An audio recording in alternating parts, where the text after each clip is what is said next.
Nak tanya, dia suka nak naik kapal? Naik Bukan kapal terbang tapi kapal. Oh, kapal laut. Kapal Suka pelayar. sebab bila kita atas kapal tu kan kita dapat tengok keindahan lautan dan pemandangan yang menakjubkan dari atas dek tu kan.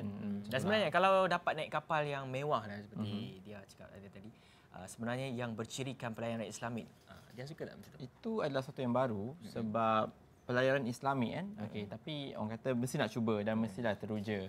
Kenapa nak belanja pergi trip Islamik ke macam mana? Bukan, sebenarnya kita dalam segmen pada hari ini kita nak ceritakan kepada anda semua baru-baru ini kru NNETS Now iaitu berkesempatan melayari pelayaran Islamik 23.0 di atas kapal mewah ni sebenarnya. Oh, maksudnya macam mana kan pelayaran Islamik tu? Pelayaran Islamik, kalau anda nak tengok macam mana pelayaran Islamik itu juga kita saksikan dalam segmen Limur kita pada hari ini.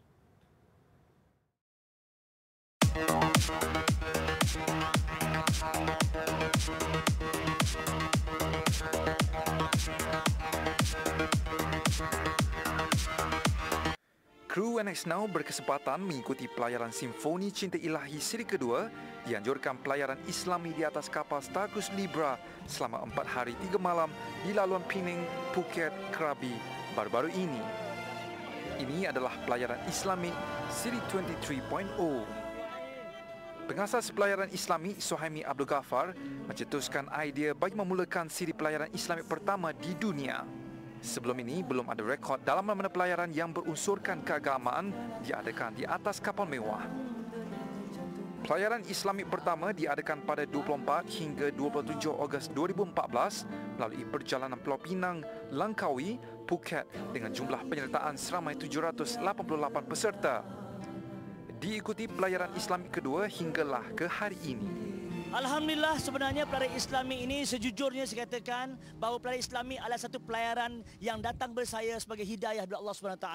Panjang ceritanya, tapi kebanyakan daripada peserta-peserta pelayaran Islami sering diceritakan bagaimana tertusnya pelayaran Islami ini. Alhamdulillah, apa yang saya nyatakan ialah pelayaran Islami ini satu hidayah dari Allah yang mana diamanahkan kepada saya untuk menyampaikan, yang mana menimbulkan satu konsep dakwah secara santai yang berziarahnya dengan amalannya, dengan ilmu-ilmu yang dikongsi, malah yang paling penting lagi, konsep kita ialah menyampaikan kebajikan ataupun ukhuwah sesama umat Islam kita dengan menyampaikan bantuan-bantuan kemanusiaan berupa wang ringgit dan sebagainya kepada umat-umat sejagat, terutamanya pada masa ini di Malaysia dan juga di rantau Asia. Pelayaran Islami adalah percutian santai di kapal mewah dengan memastikan halal dan thayyiban tanpa kompromi. Terdapat juga penambahan aktiviti bermanfaat pada waktu santai tanpa paksaan di samping menikmati kemewahan fasiliti dan makanan di atas kapal mewah. Sepanjang pelayaran, peserta dapat menikmati pemandangan yang cukup menakjubkan. Konsep pelayaran Islami berjaya menarik minat peserta dari seluruh Malaysia termasuk dari Sabah dan Sarawak.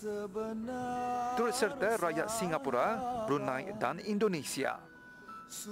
Setiap peserta turut menerima sejarah eksklusif, tasbih dan kompas kiblat sebelum menaiki kapal. Pelayaran 22.0, 23.0 dan 24.0 juga membabitkan pendakwah dan selebriti nasyid terkenal tanah air yang turut serta dalam pelayaran.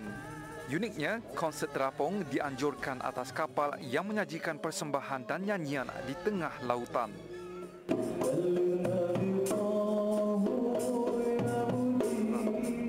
Nak tahu aktiviti di atas kapal? Malam pertama di atas kapal, peserta disajikan dengan makan malam barbecue sambil menikmati matahari terbenam dalam suasana santai. Pelbagai juadah disediakan yang meliputi makanan tempatan, makanan barat, Jepun hingga ke pelbagai kek dan manisan untuk memenuhi cita rasa setiap peserta.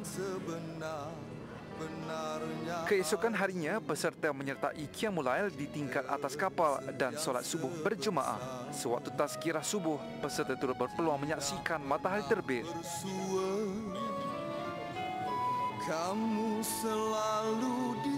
Jam 10 pagi, peserta dapat menyertai forum bermusikal iaitu ceramah agama di tingkat 5 kapal.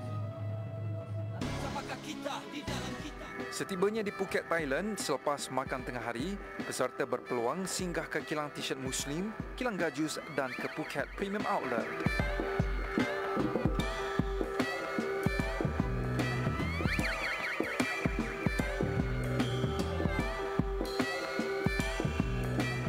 Pada hari ketiga, kapal Star Cruise Libra berlabuh ke Krabi.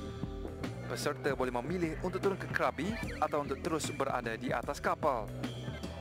Pada sebelah malamnya, selepas solat maghrib dan isyak berjemaah, majlis makan malam kesyukuran jubah naik serta mini konsert dianjurkan.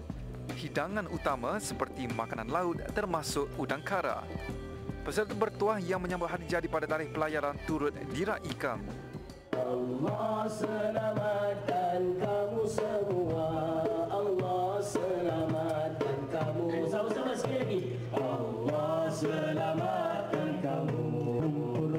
Antara yang turut serta dalam pelayaran ialah penyanyi nasyid terkenal Hafiz Hamidun yang turut mengadakan persembahan di atas kapal. Pandangan saya ini adalah salah satu kaedah pelancongan yang baru. Ramai orang sebelum ni untuk mencari masa dan juga pengisian yang sesuai untuk melancong dengan cara yang lebih mengikut syariat dan sebagainya. Ramai orang pilih untuk menunaikan umrah, tapi kali ini adalah satu alternatif baru untuk mereka yang rasa masih nak kekalkan suasana Islamik itu dengan solat Jumaat, pengisian yang tak putus-putus daripada subuh sampai ke malam hari. Pelayaran ini turut disertai pendakwah terkenal Ustaz Abdullah Khairi. Infak yang baik kepada orang yang menyertainya. Di antara pelayaran Islami ini, saya telah 3 kali bersama-sama dengan pelayaran Islami, terutama orang-orang yang nak rasa ketenangan dalam jiwa mereka. Mereka boleh berada di pelayaran Islami ini kerana kita menyediakan topik-topik sentuhan kalbu yang pasti mereka tersentuh dalam hati mereka apabila mereka bersama dengan program-program yang kami sediakan satu persatu di pelayaran Islami. Turut serta pencetus ummah PU Hafiz. Macam kapal Libra ni besar, jadi memang sukar untuk orang Islam ni nak join. Tapi adanya pengisian-pengisian seperti ini dan adanya apa yang kita sebut tentang penjagaan makanan yang halal, sembelihan dan juga tentang samak sebagainya, jadi kebiasaan itu dapat dipelihara. Pelayaran Islamic Siri 24.0 dijadualkan berlayar di laluan Pulau Pinang, Phuket, Krabi sekali lagi pada 8 hingga 11 Oktober 2017. Untuk perancangan masa depan, pelayaran Islami berhasrat untuk memanjangkan pelayaran ke Mekah tahun hadapan.